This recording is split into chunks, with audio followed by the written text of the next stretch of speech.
You haven't been to the farm show if you haven't been to the butter sculpture. Have you ever wondered about the master hands behind it? I started doing it in 1995.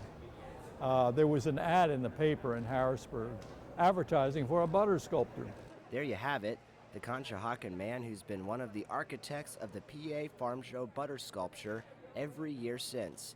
In the early 2000s, Marie Pelton, Jim's wife, joined him in the construction. Generally, we get the butter in like industrial sizes, 55-pound blocks.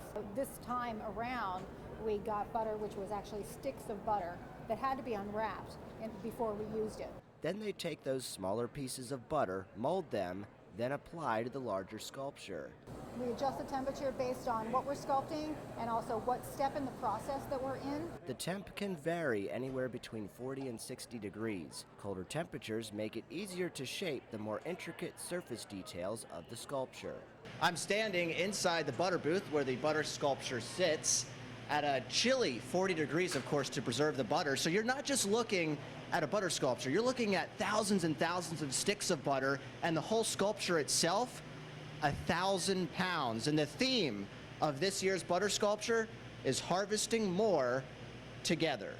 The meaning of that phrase is that by working together, we can help create and maintain a more sustainable planet while also successfully combating much of the present food insecurity. Being a part of the PA Farm Show is a unique experience.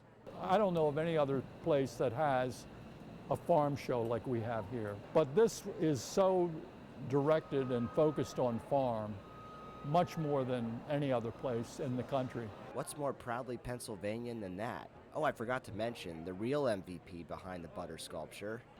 There he is, Diego.